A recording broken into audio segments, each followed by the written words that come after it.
everyone, and welcome to the first of the Scots Way Best of the Year podcasts for 2025. And I am joined, as is always the case, by Publishing Scotland's Vikki Reilly. Hello, Vikki. Woohoo! I should say that we will be dealing with best books, best films, and best music will come further down the line. And for the first time, best crime fiction is having a separate podcast. Yes, So we're not that's going to be really talking much about crime, though we have, we're cheating. We're going to cheat a wee bit. a wee bit, yeah. And also, this is kind of in an attempt to keep this under 2 hours, Vikki, which we have never managed to do in the past. But, let's see how we get on. I'm not that bothered, really. How are you doing anyway? All right? Yeah, glorious. What, another good year in books for you? Oh, always, always. Yeah. I don't think I've read as much this year as I have done in previous years. Um, and I don't know how to account for that.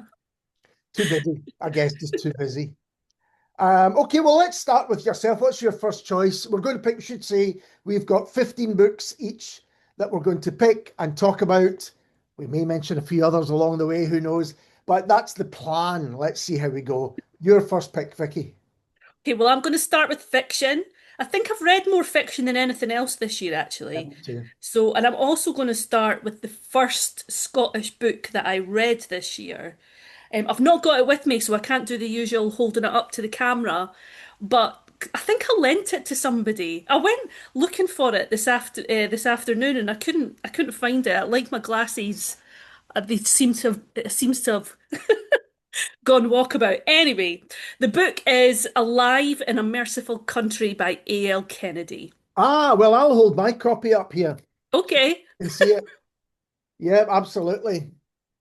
Fantastic. What, why Yeah, I did you mean, choose it? I'm going to admit something. I had never read any A.L. Kennedy before. I know. Oh, I know. such back in amazement. Really? That's so interesting. It's so I don't know why I'd never got round to it. I mean, I'm going to totally change that. Like, Yeah, I know you're in for a treat. yeah. But I mean, I mean, I don't know if folk, I didn't think that this was one of her best or whatever. But you know, because I think this book should have received far more fuss than it did. Yeah, I think it kind of came and went, which I think is baffling because I think it's a brilliant, brilliant novel. it's in my top fiction books of the year. Absolutely. Definitely, Yeah. definitely. So, for those who don't know, there's two narrative strands in Alive in a Merciful Country. The main strand tells the story of Anna McCormick, who is a primary school teacher, and it is set just as we go into lockdown for COVID. So, it's a very contemporary book. And her strand is really about how she copes with lockdown because she lives with her teenage son.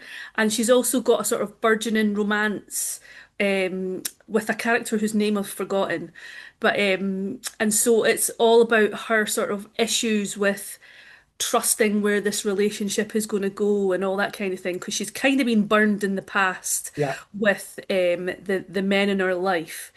Um, and the second narrative is this mysterious figure called Buster, who is actually linked to Anna in Yeah. the way that way back before Anna was a teacher and a mother, she was a street artist, a sort of performing street artist with this merry band of ragtag radicals.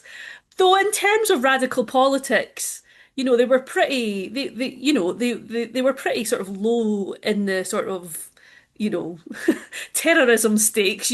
Pretty much what they did was go round and perform, but they seem to get under they seem to become they come into the radar of the Met Police and all that kind of thing, and sort of chaos ensues, and she finds out something.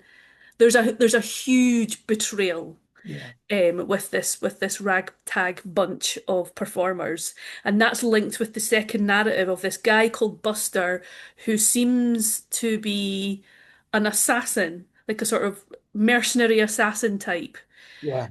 and he thinks in a strange way, he communicates in a strange way. The language is very It's very different to the sort of usual narrative language of Anna's life. And he seems to be on a sort of mission to be assassinating people that deserve it. Yeah, that's a good way of putting it. Yeah. But I know, I don't know if that's a thing you should say, but they're wrong'uns. They're definitely wrong'uns. But he's a wrong'un too, Oh, yes. and it's how both those narratives then come together in the end. But it is so full. It is full of. It's like there's so Yeah. much in this book, Yeah. um, of real life, of real insecurity, love, um, loyalty, anxiety, worrying, and it's just the character of Anna is she. I mean, talk about every woman.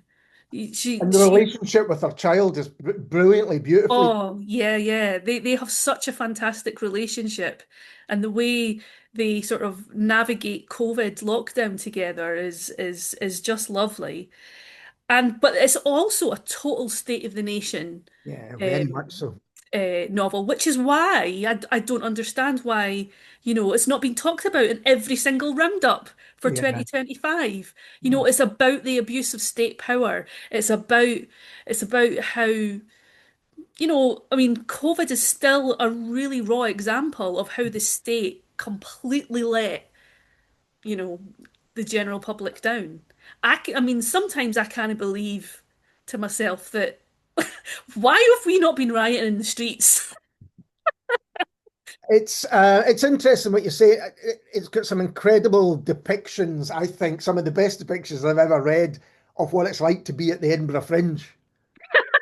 It does have that, yeah. The Yeah, which is sections when it talks amazing. about when they're the street performers is really good fun. So that's it. It sounds really serious, and it is. It's a really serious novel, but there is so much life in it, which, includes comedy and jokes and wonder and entertainment and all that kind of thing. A.L. Kennedy, I think, always manages to do that. There's always humor, some serious subjects. Mm. For instance, you wrote a non-fiction book, really short book, one of the best bits of writing of hers of I've read. It's one of my favorite books called On Bullfighting. Yeah, uh-huh. It's an astonishing thing, and serious subject, but the she gets into the color and the culture and everything around it. She's a very, very special writer, and I'm so glad you picked it. It's a I great. know, and I think it really, really deserves a wider audience, this one, because this this is a classic in the making, I think. It should be a classic because it says everything about life in the 2020s that is relevant to us all. Well, from someone who has many novels out to someone who it was their first, and it's Chris McQueer's debut Oh, novel, Hermit. Now, we know Chris obviously from his short stories, um, and he's been taking a while to write this novel, and I think he's felt under. I've spoken about it with him, felt under pressure to do it, but man, he's pulled it off. And also, perhaps the novel that captured with State of the Nation, particularly looking at the idea of incel culture and the grooming of young men, particularly mm. online. It came out just after adolescence was kind of capturing the. Yeah, I kind of worried when I saw like when the whole thing with adolescence just blew up and it was just as it came out and I was like, oh no. I don't know for sure, but I think that might have helped him. He certainly was on television talking about the Ah, book. right, He was okay. so he got a lot of coverage. I think through that. It's about a young boy, again, familial relations, this time very strained relations between a son and his mother who live in the same house. He's spending nearly all his life online. He has no friends, apparently. He makes a friend online who is actually just around the corner, but then is encouraged to go dark online, go to the kind Mm. of darker corners of the internet. So, in some ways, a character that you might think, oh, what are you doing? Why are you doing this? Oh, this is terrible behavior. But it's so beautifully and tenderly written. I think Hmm. you're completely understanding and on his side. And again, there's a relationship between not just the central character and his mum, but between the granny as well, and how the three of them, there's strange relationships right across the generations. But Chris manages through some terrible events. Again, I mean, really awful events. Have you read it, Vic? No, I haven't. I've like I want to, and it's been circling our office, get it between folk, and there's a part of me that's like, I don't know if I want to read about incels, just Yeah. because sometimes it can just get a bit too much when you read Uh, about how much men hate women. Well, and the thing is, again, this is literally boys, so it's trying to Yeah, understand that from a young stage and how they are being groomed. You know, the two young central characters should be Jamie Skelton as the main character, but him and his pal, who are just wee boys. You I know, know that is the thing. run away to London to meet this guy who's Yeah, said, yeah, I'm going to introduce you to this and introduce that. And he talk about, reprehensible characters. That's too light a word to talk about this character. yeah, It's, I mean, it's incredibly dark, but I think it's yeah, that it's out there because I think it may be a warning to some. It may not be, but it certainly would be a book, a really important book as well. But yeah, also has Chris McQueer's quirky eye and sense of humor and understanding of the language and understanding of the people and the yeah. places he's writing about as well. Yeah, because I really do love Chris McQueer's work. It's just that, sometimes you just see misogyny so much that you're just like, oh, can I have a break? Can I have a break from witnessing this, please? Yeah, sure. I think it's not really about that. Yeah, Or maybe it is about that, but it's trying to understand where it comes how from. that can certainly not. Yeah, I mean, it's not new. Let's face it, it's absolutely.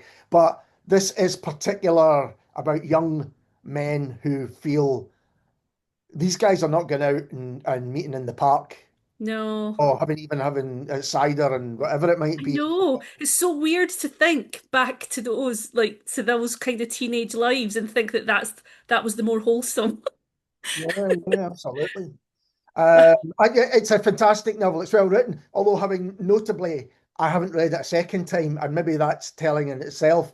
But I think I would. I think, again, the beautiful, particularly the grandmother, is just such a brilliantly written grandmother character that many people will recognize. Yeah, Her relationship with her mum, Jamie's mum, sorry, with her daughter, Jamie's mum, that kind of move between the generations is I think people will realize will recognize as well. yeah, Treating the daughter differently from she treats the grandson. of course. Daughter getting angry about that as well, saying, "Well, what Yeah, you wouldn't treat me like that? What's going on here?" And if there's a hero in Hermit, I would say it's the granny, and there more yeah. should be happening. More Good, grannies to the good fore. old granny. What's your next one?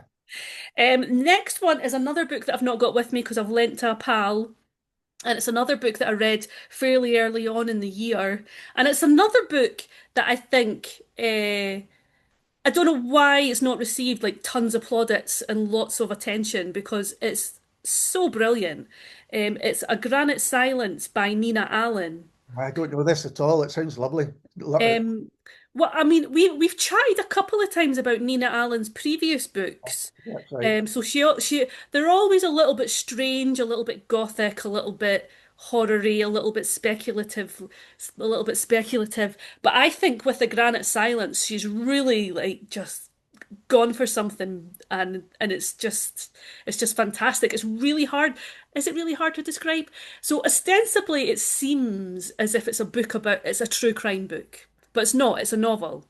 And it is about a true crime. So in the 1930s, there was a child murder in Aberdeen.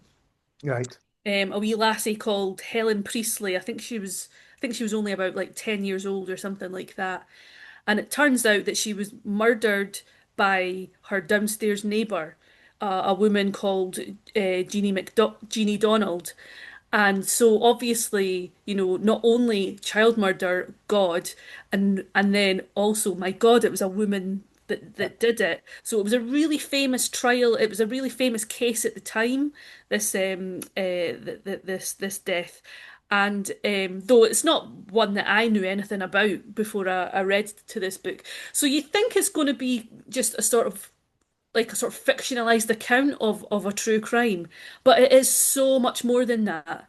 And what it becomes is that it's actually a sort of exploration on how you tell stories in any shape or form. So it explores factual writing, it explores fictional writing, how reality and fiction mesh, who gets to tell the stories. And then it goes off in loads of different tangents as well, because sometimes it seems like the author, Nina, is having a conversation with you, the reader, about how unsure she is about how she's even writing this book and how she doesn't know if she can do it. So then she tries something else and goes off on a tangent, but it all coheres really, really well around this true crime. Right. And so she'll write she'll write the younger life of Jeannie Donald when she was a young worker in a hotel, and how she like becomes obsessed with this bowl, and she'll write about it from the point of view of this Aberdeen set. She's a Russian emigre, and she wants to be a writer, but she doesn't know how, but she becomes obsessed with this case. So she ends up going down to Edinburgh where the trial is and covering the trial. But it's a story about this Russian emigre who probably doesn't even exist. In fact, I think she is a fictional character. And then it takes you to the the forensic scientist, because it was one of the first murder cases that used forensic science to sort of to pin the blame on Jeannie, because they found blood in her kitchen and like and all that kind of stuff. And then it takes you into his earlier life when he was in the war, and he was working in a military hospital. And then there's even a bit where she retells Tam O'Shanter in Cockney slang or Cockney dialect. So it's just and I feel like I'm making it sound like a mishmash because it really isn't. It is just a brilliant exploration on storytelling and creativity and how, and it's just fantastic. Do you think that books that come out early in the year are hindered by that when it comes to best of lists and things like that? Do you think? Oh no, maybe. Yeah. I was talking to David Ross, and we spoke for the podcast about the Weekenders in February, but both of us went, was that this year? You know, just like, oh my goodness, because so much kind of comes out. I do wonder that because, you know, I think I agree with you about E.L. Kennedy and about what you're saying about that novel there. Maybe it's been overlooked. Um, Like, why was it not on prize lists? I mean, maybe. uh, I mean, it's just well, it maybe. just because it's so genre busting and literary and brilliant. It just seems ripe for a big fuss. I don't know. That's an interesting question. I wonder sometimes when novels cross genres, sometimes they slip Yeah, through these gaps, because we're constantly trying to yeah, categorize. I think yeah. perhaps Yeah, I wonder if people wanted it to focus more on the true crime thing when they started it, or but I like the fact that it just completely did something yeah, totally it's great. different. I'd love to. I've got a few books that I'll talk about later on, which came out this year, and I didn't quite get around to reading. And that sounds like another one I should really add to the list. My next choice is Heather Parry's novel Carrion Crow. Ah, no, see, this is another one that I've not got around to reading yet. Well, it's talking about mixing genres. It is Gothic and then some, it really takes this idea of Gothic and runs with it. But it's also fantastical and of body horror. And if you've read Heather Parry before, I you'll know have, yeah. kind of what's going on in some of it. It's again mother-daughter relationships, but what a kind of dysfunctional one I this mean, is. it sounds amazing. I like, but and I know there's a proof again circulating in the office somewhere. But yeah, I've been meaning to get round to it. So it takes the idea of the mad woman in the attic, or in this case, the younger woman who's locked in the attic for her own good. That's what they would say, and who befriends the crow. Becomes a kind of companion of such. Really looking at the the strong link between mind and body and madness and you know, being locked away and what that can do and how the imagination can actually free you in some ways, take flight in this case. Now, the Perigord, Marguerite Perigord, and the mother is Cecile Perigord, who locks her up for her own good, as I say. But it's really, oh, it's also got a great use of Mrs. Beaton's Book of Household Management. As it, you know, imagine one. No, I'm not going to say that. But you know, this idea that this is a book that you should follow because this is the way to behave like, you know, a Proper woman should, lady. a proper lady, exactly that kind of thing. So you imagine being locked away with this book and you're not coming out until you've literally digested it. I'm not giving anything away there, but until you've literally kind of look at it. I love Heather Parry's writing. I just think it's so vivid and strange and rich. Yeah. And I find that with her short stories, but I think this is perhaps the book of hers I've enjoyed most because it I'm does go into definitely that. going to. Oh, sorry. Well, I'm just definitely it going to really find goes this. into that heavy gothic feel about it, and I like that as well. Yeah, I'm going on the hunt in the office when I get in tomorrow. So, what's your next choice? What's your third choice? So, oh, I do have this one, so I can lift it up. I am picking The Showwoman by Emma Cowing. Right. So, this is one of my favourite debuts of the year. I knew I was I knew I was going to love it before I even started reading it because I don't know why, but you know, there's just certain things that you sort of have a bit of a soft spot in literature. Mhm. And for some reason, I like reading books about circuses. Even though, like, I Talked didn't. about Freak's Law last year, didn't Oh, we? Freak's Law. Yeah, yeah, yeah. Freak's Law and, like, is it Geek Love? Yeah, possibly. Yeah, Catherine Dunn. That's one of my favorite books of all time. So I'm always sort of predisposed to books that are set in this kind of world. And it's just, the amazing thing is that the author was inspired to write this book because her own granny or her great aunt, I can't remember, but somebody in her family was a circus performer Right. in their life. So, you know, she had lots of like photos and memorabilia and stuff like that. So this is the story of, so she's fictionalized that in a little bit. This is a story of the first female only circus tour. Yeah. So, Lena is the ringmaster. Violet is the best trapeze artist in the world. Rosie is like she's like an amazing horsewoman, so she can do lots of cool stunts on horses. And Carmen is an acrobat and sort of dancer and wears like cool, really like freaky clothes and stuff like that.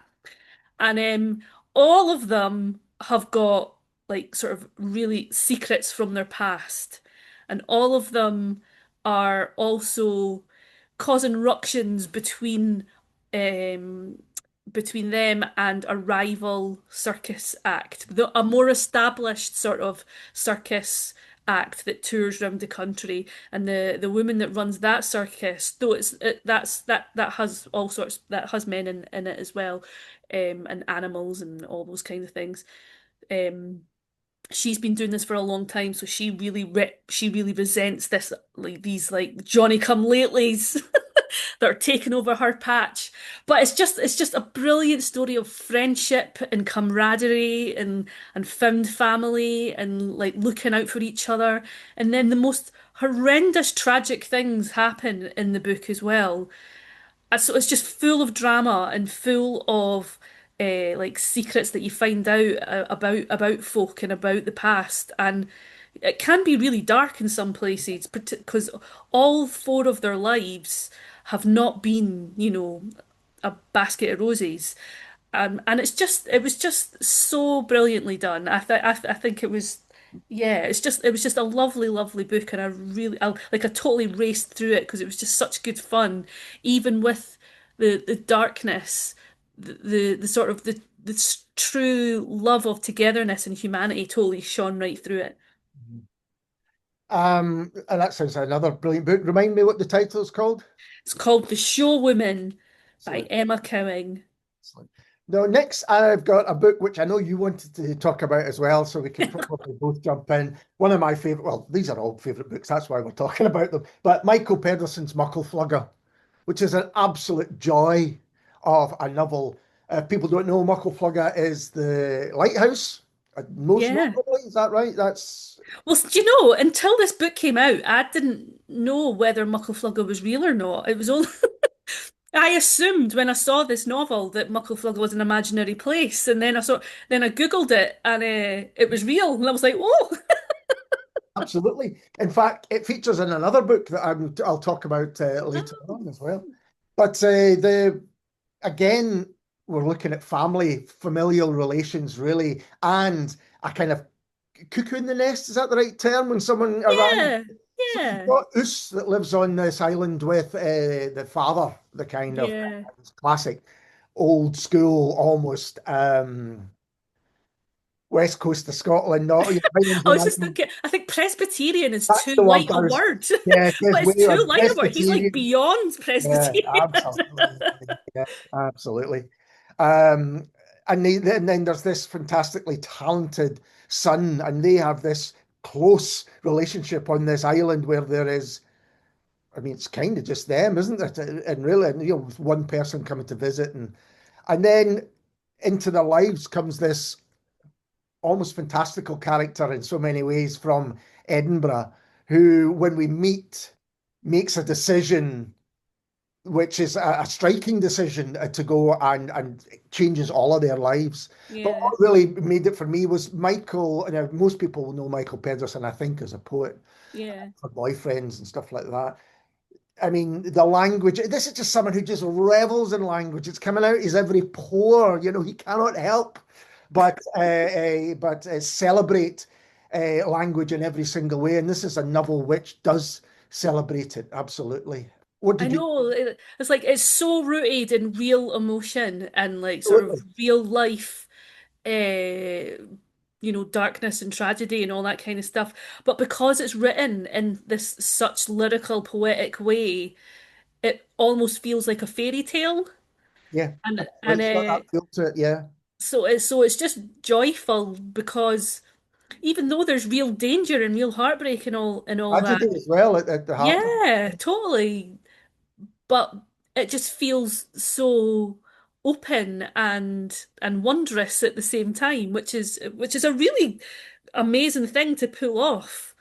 Um, Because when I was going through all of these books, particularly the fiction books, and I was thinking about why I've picked them, they all had something that made me smile and that made me happy. That's why I picked them. But this one in particular, there are scenes in it, there even are just relationships like in it.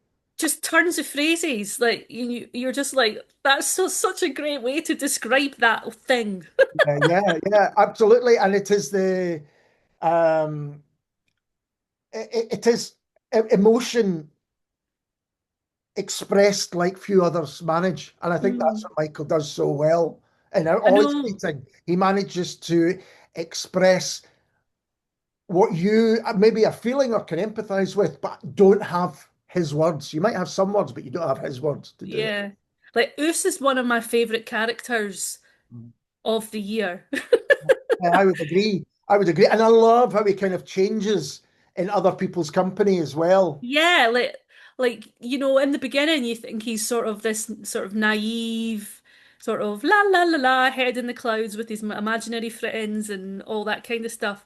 But he's actually really wise Mm. and has the measure of people. And you've got, as you say, this father who is Presbyterian plus. I mean, Um, I loved him as yeah. well. Oh, And yeah. he could be really, really cruel, Yeah. but Oh, you couldn't very hate cool. him. You couldn't hate him at all because uh, He cares yeah, about his boy and he cares about the future of his boy. But he yeah. doesn't kind of know how to, he doesn't know how to express it. And there's scenes in that, for instance, around the dinner table, such as it is, where Oh you go, God. oh my goodness, this is just, No. the tension, it's unbearable for all sorts of different reasons as well. Now, it's time for your next one. I will say we've done half an hour and we've only done 3 books each, so we'll have to kind of, Right, okay, I'll speed up. yeah, let's do it. We can do this. Okay, so my fourth book is, oh, where is it? Oh, it's Best Friends by Andrew Ah, Meehan, so this was which one I know, I would have picked if you hadn't picked it. I will say that. and you recommended this to me as well. And it's just fantastic. It's a love story between a cleaner and a Janny, really. It's 70-year-old cleaners and Jannies as well. And it's just a perfect depiction of an unhurried, tentative, not knowing where what to do and how to be, and it's just great. It's just great. It's two people who didn't, they kind of given up on the idea that they would never find anyone, absolutely, Yeah, and then they kind of meet, and there's all that hesitation or can I be bothered? Can I be. yeah. I give this to my mum and I hope she won't mind me saying she found, oh, what's the woman's name? Uh, oh, good. Yeah, really frustrating. It's like, what are you doing this for? But come on, this man's taking you for a picnic for goodness sake. What do you? But I get it. I think it's really understandable, and I think Yeah, these characters that Andrew has written and the situation, it's just a fantastic, believable love story in older age. yeah, totally. You were just rooting for them both so much. And the way it's told as well is so interesting. Like it's not there's a poetry in the way Andrew writes as well. Like not in the, it's not in the same vein as Michael Peterson, but there's a definite um there's a definite creativity in the way the sentences are written that I can't really describe it very well. He manages to capture people and places because this is a kind of seaside town, they go for fish and chips and all that stuff. Yeah. It'd be kind of ordinary, but he lifts it, Yeah. Uh-huh. to kind of a magical, not a magical place. That's over exaggerating, but one where these things can happen. It's vivid, and Yeah. we can all think of perhaps places we've gone, and on a certain day with a certain person, Yeah. change it completely. Yeah.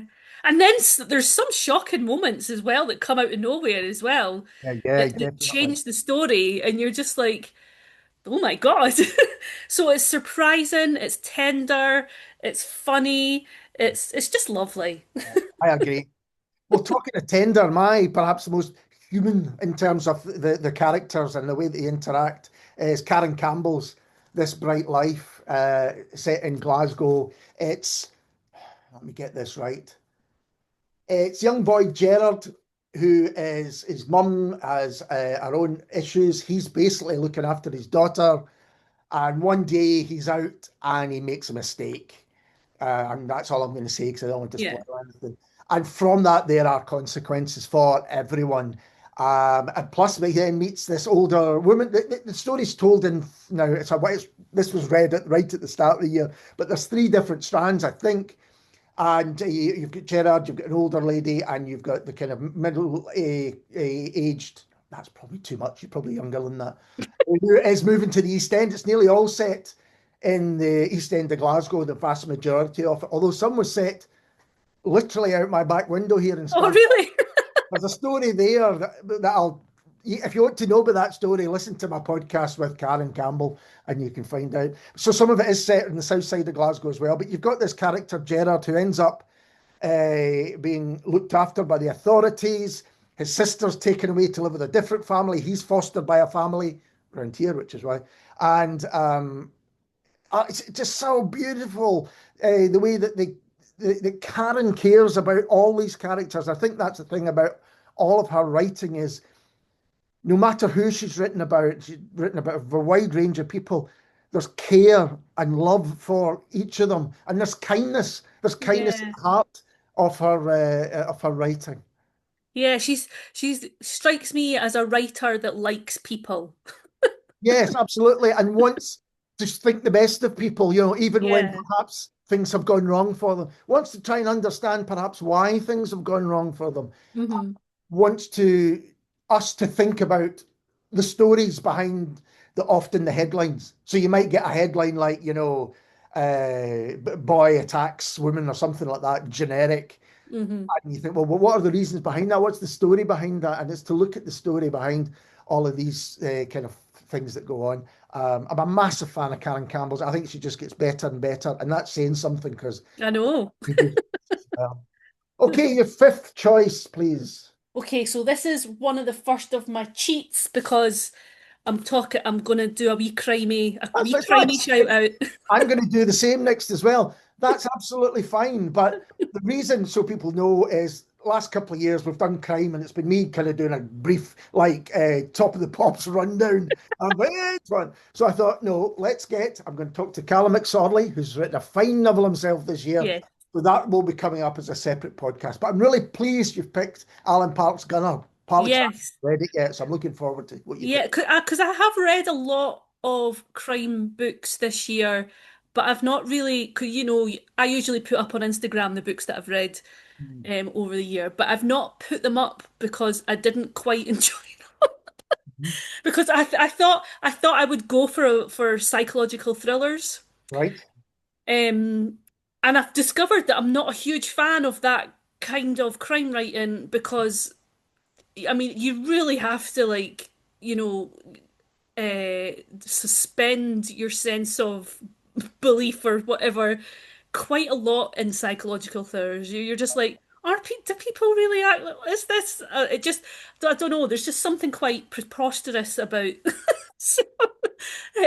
psychological thrillers that I find that I don't enjoy as much. And so I do think I enjoy these kinds of crime books a little bit more because they seem So I what mean, it's kind of not as if I don't thing? love the fantastical and the crazy or the absurd, but I think in my crime, I think I prefer it to be sort of rooted in something that feels believable. And so this one, Alan Parks, who's probably better known for his Harry McCoy Yeah. books set in the 70s, this is a new series that he's just started. And Joseph Gunnar, the detective in this one, he is a policeman. It's set in Glasgow again, but it's during the 40s. It's during the Second World War. And Joseph Gunnar is an ex-policeman who has come back from Dunkirk injured not injured enough that he can't fight in the war, but not injured enough that, his old boss from the police doesn't come to him when he's back in Glasgow and say, "You've got to help me solve this murder." And this murder turns out to be, it's a German POW, because just outside Glasgow at the time was a POW camp for Germans. Yeah. And so, but it's so much more than just a sort of, you think, oh, it's espionage because there's, sort of international relations involved, and there is. Mhm. But it's also about his life in Glasgow and how he can't quite escape his past and his family as well. So there's the gangland bosses that he was very familiar with when he was a policeman, sort of getting back on his case, and he's got a conscientious, objector brother who's on the run, and he's also sort of got this very strange relationship with his brother's sweetheart, who you don't quite know to how like what their relationship is. And then they've also got to find out the who's murdered this German guy and they tried to plant the body like sort of to make it look like it was an injured person from like the bombing raids that were happening in Glasgow at the time, but it turns out to be something a lot more bigger than that. And but the depictions of the bombing raids and the war and its um, result on the city and the people of the Yeah. city is so, I mean, it's really well done. It's So really, dark. it's really good to hear that because I think at times we think of other places in the UK, particularly London, that were blitzed. But Glasgow, Clydeside in particular, was Yeah. absolutely. Hammered. Yeah, and Yeah. so I'm a huge fan of Alan Parks. I love the McCoy series. Somebody got in touch and said, "Oh, have you read Gunner yet?" And I just haven't got round to it, which is terrible. But I'm really looking forward to I it. mean, I think I read it in a day. I was like, I was just, I couldn't put it down. I was just like, ah. Well, my next pick is also a crime novel, or is it? It's Liam McIlvaney's The Good Father. Oh, that was going to be one of my picks, Yeah, but you picked it. it's it is there is crime happens, but it's so much more than that. I mean, It's it's mental. it is. It's so now. Usually with a crime novel, it's like, well, let's get the pace going, turn the page. But the first huge part of this novel is really a domestic drama, isn't it? Yeah. Gordon and Sarah Rutherford, their son disappears and presumed dead. You know, that's the situation, and they have to get on with their life, and it's partly about how they get on with their life and the effect it has, and the effect it has with the other people and how they are treated. And it's an astonishing piece of writing, Hmm. you know. And then things change. Again, I'm not going to give this away, but then things change.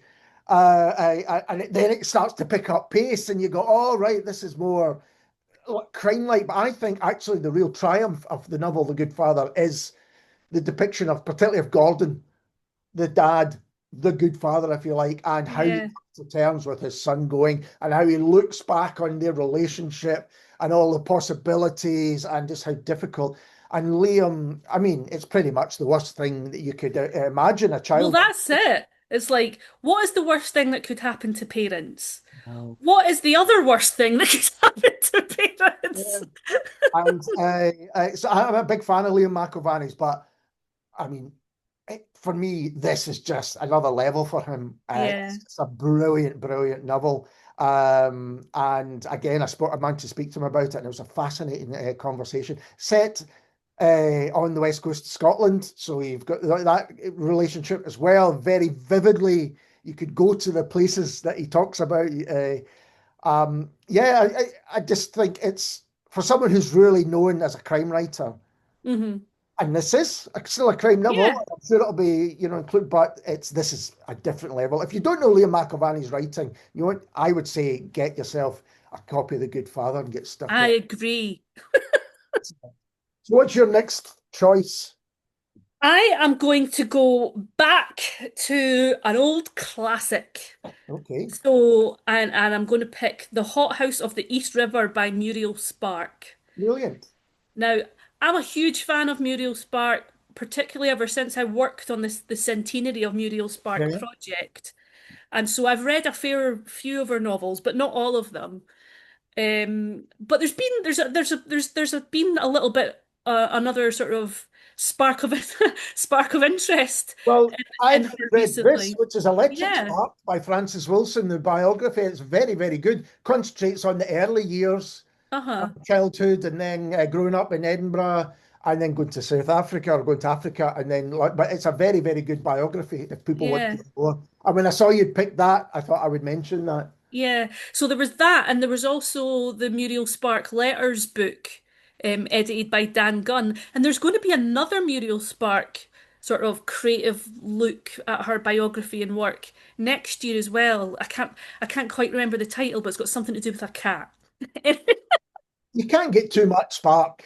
No, you can't. So I thought, well, I'm going to read a couple of novels that I've not read yet, and so one of them was, and so my favorite of the two that I read was The Hot House, by the East River, which talk about. I mean, I said the word mental, for Liam McIlvaney. This is pure mental. It's like it's absurdity, like squared.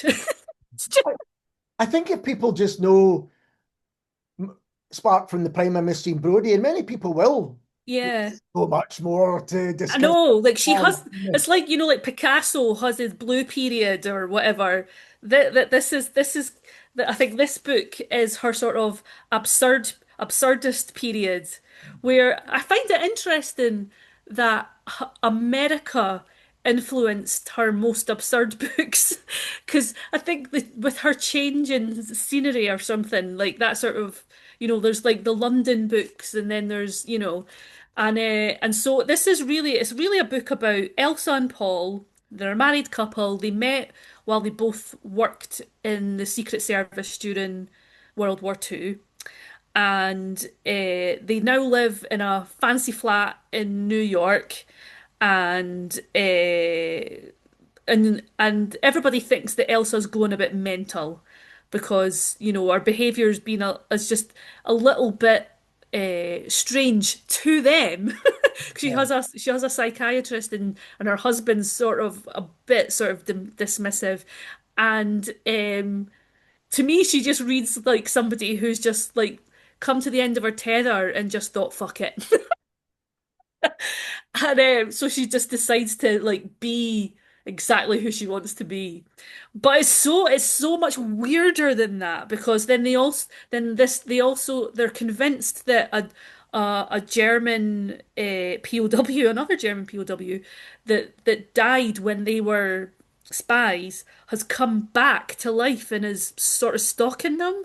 It's just strange and dreamlike and mad, but still like totally sharp and observant, and just got all that sparky and like grit and just greatness and spikiness The that, central that character sounds a little bit like Lise from the driver's seat in that wanting to do whatever you wanted and be um sure. And then you've got Jean Brodie kind of doing that as well. And you think yeah, Spark clearly was yeah, determined to be who she was. Certainly, yeah, after, yeah. yeah. I suppose that's the same. Yeah, I'm thinking to other characters as well, like yeah, totally. That seems to be a recurring sort of character Which I in. hadn't thought about until you described Yeah. that character there. So you mentioned earlier on your favourite debut of the year. I think my favourite debut is Alexander Tom's Summer Hours, which is set in Edinburgh, and I would say it's a great addition to the Edinburgh novel. It really is. I've not read Um, this one. oh, it's fantastic. It's how to describe it. It's there's almost a what do you call it? What do you call it when three people are involved? I'm not going to say a threesome because that's not what I want to say. So basically, the Say a central, threesome. yeah. You've Because got I can't even think of the word in as well. yeah, A and triple hander? it's not trilogy either. Oh my Is goodness. it a triple hander? Or is that But that you sounds talk about vaguely wrong that's too? not it. So you've got Roisin, who is it's a by the way, it's all set against the backdrop of a boiling Edinburgh summer. I mean, the heat just comes off the page.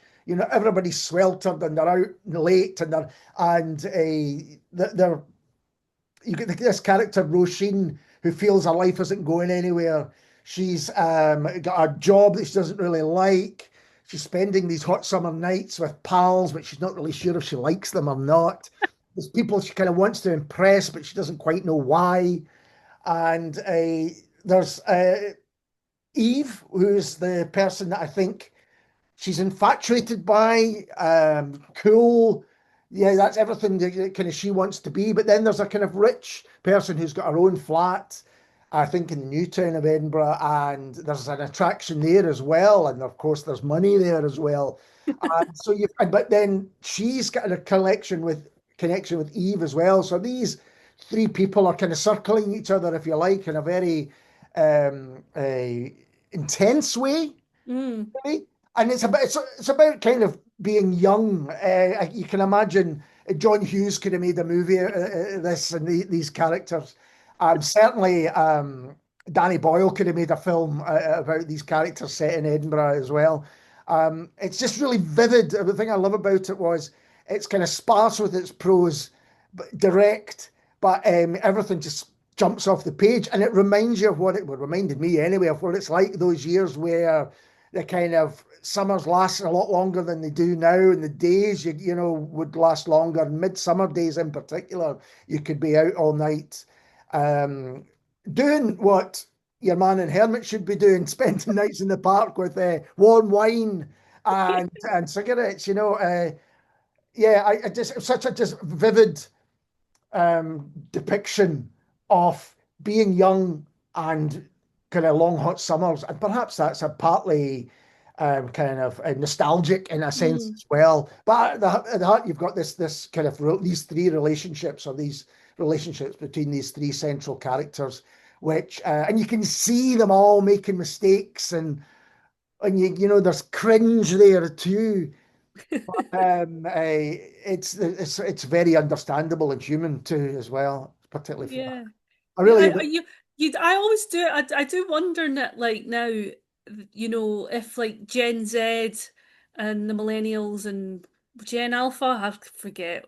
Anyway, like, will they feel the same nostalgia for that period of time in their lives when they're that we do to that period of our lives I when don't, we were younger? I've Because no idea. I don't know, you just get the impression that I think you that all, I think everybody does to an extent. yeah. You know that when that you were kind of carefree and all your, But it doesn't feel like the young generation are carefree anymore, you know? that because I worry about them. we're old, Vicky. Is that the problem?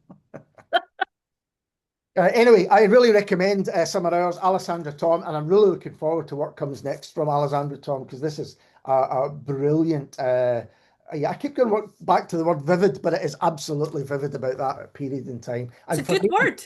it was great to go back and kind of think, oh, yeah, yeah, absolutely, drinking, illicit drinking in the summer, you can't beat it. So, what's your next choice? So I'm going historical, and it is another debut actually. Okay. This is, I mean, we're talking about nostalgia for times gone by. This book is like the absolute opposite of nostalgia. Because, a lot of the Highlands and the Islands are often depicted as like, oh, the romantic past, oh, the beauty of the romance and the Highland ways. This book, it just completely disabuses you of the notion that those days were anything other than utterly, utterly brutal. So it's a story of it's set in it's an imaginary island, but it's probably a West Coast uh, Right. island. Maybe something like even something like St Kilda or something like Okay. that. And so this fella, Thomas Murray, I think his name is, he's a reverend and he's been sent because the last guy didn't manage it to sort of convert them into proper Protestant faith. The islanders were still too clingy to the old ways, the old superstitions and all that kind of thing. So this is a young reverend who's quite ambitious, and he's decides that he's going to take on the challenge of trying to convert these island folk to Christianity. He's not very good at it. We were first The first thing he does, so we get introduced to the island when they're having a funeral for a young boy who's died in one of their fishing missions, Mhm. and they're doing what they usually do, sort of ritual wise for a funeral at that time. And he storms up to the sort of funeral gathering and tells them that they're all ungodly and and that this is like false idolatry and all this kind of stuff. And you're like, wait to introduce yourself, pal. And then so he's not very good at sort of bringing them in. And then this woman is washed up ashore and she's mute, and she can't tell anybody what happened to her. Mhm. Um, and the Reverend decides that he's going to look after her. And the mother of the son that was buried in that funeral also decides that she's going to help her as well. Now they've both got sort of ulterior motives in deciding to help this woman, that are to do with grief and ambition and um, yeah, just making up for things in the past. And the rest of the islanders think she's just a witch, and she's just put a curse on the island. And it seems sort of like if that's the case, because their crops fail and all these illnesses happen, and like the cows give birth to deformed calves and all this kind of thing. So this woman, while she recovers, has to go into hiding, and then it just ramps up and ramps up this sort of fight between superstition and sort of rational thinking. I'm putting rational in a Mhm. what's the inverted commas? Rabbit ears. Yeah, until it comes to and it just builds up to this pretty horrendous ending. Um, and it's so the drama of it, the pace of it, the sort of historical nature of it, just it's just all a big mix where you're just kind of full of dread the whole time you're reading it, but at the same time you can't put it down. It's quite biblical with all those terrible Oh things. yeah, yeah, there is an element of that.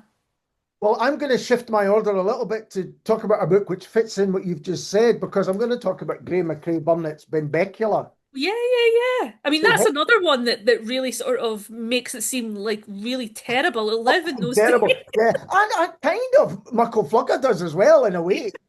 Yeah. So Benbecula, this is the latest in Polygon's Darkland Tales series, which was spoken about in the past. Fantastic series. Yeah.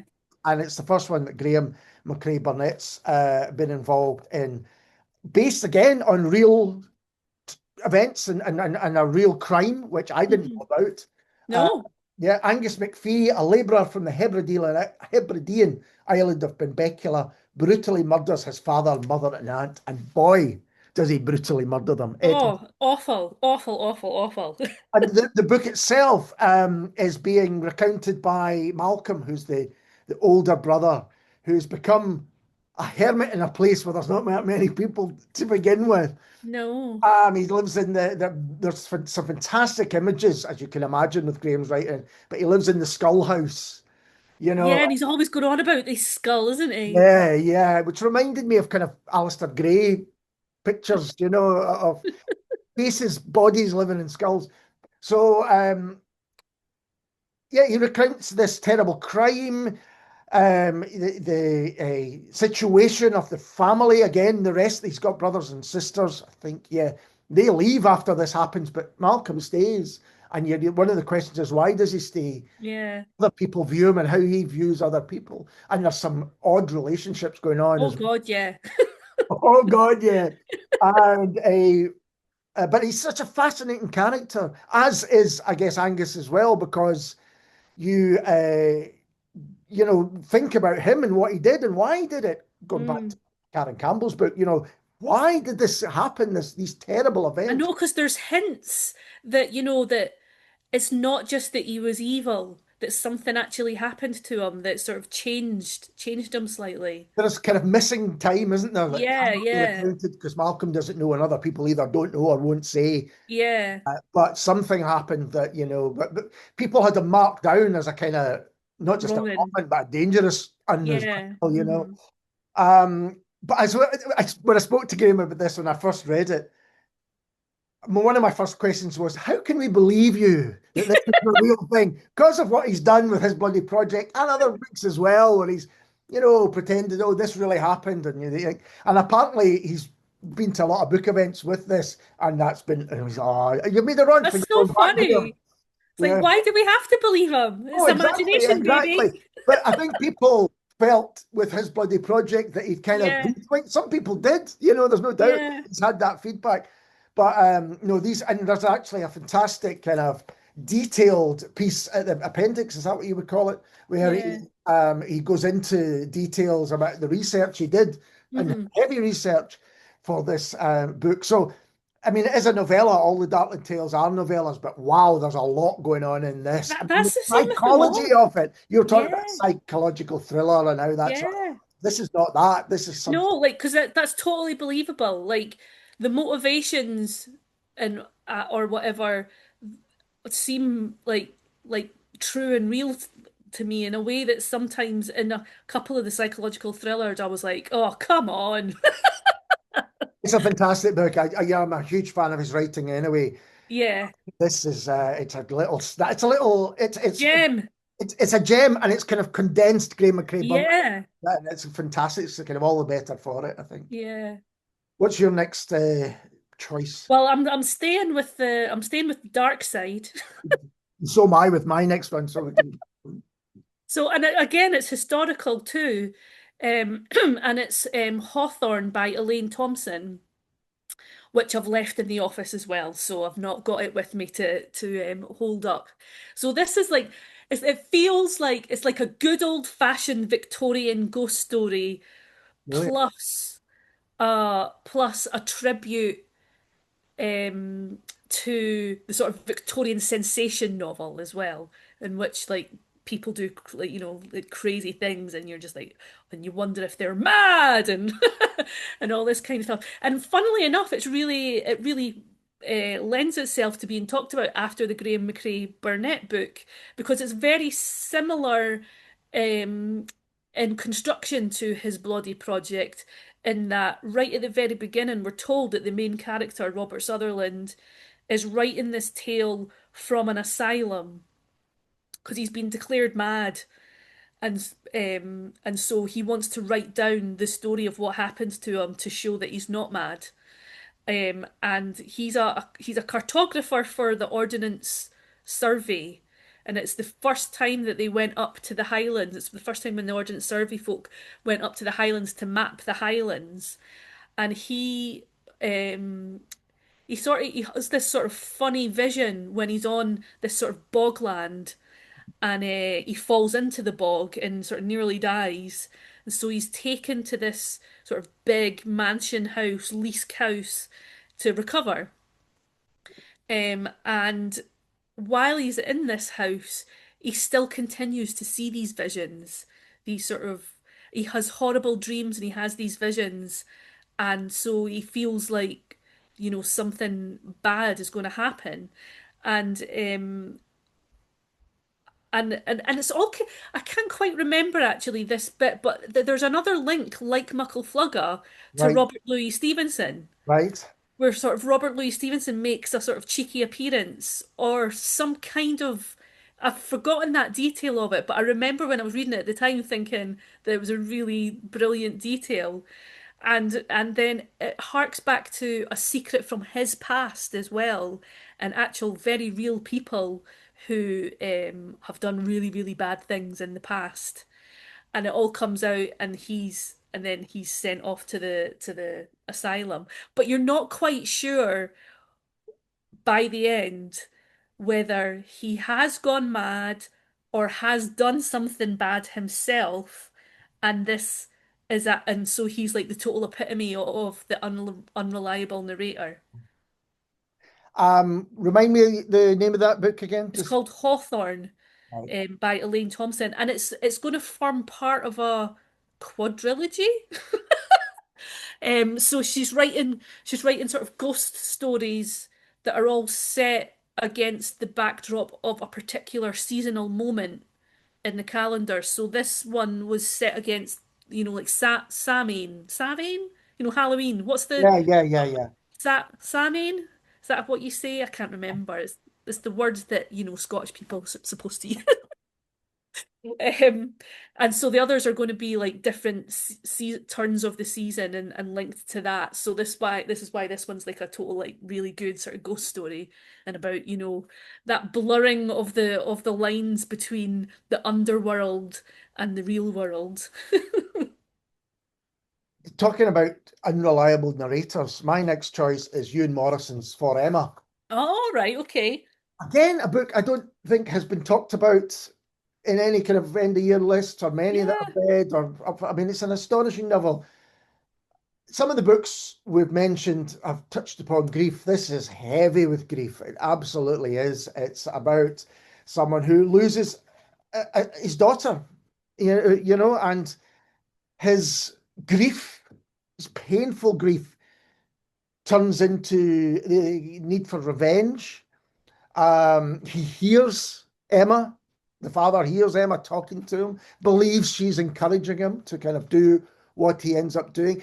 I mean, I'm a big Ewan Morrison fan. Nearly every novel that Ewan writes is very different in terms of Mm, content and style.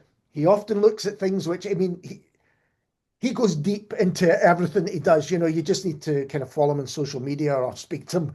That he yeah. goes really heavy, deep into things, and he has done here. So this, as much as it is, it's about about a AI Yeah. and IT more generally that was coming through. Technology and how that can affect us. We've already spoken a little bit about that, but this goes really deep on that. Mm, But that aside, it's about a father losing his daughter, and the effect that has on him, and the terrible, terrible effect that has on him.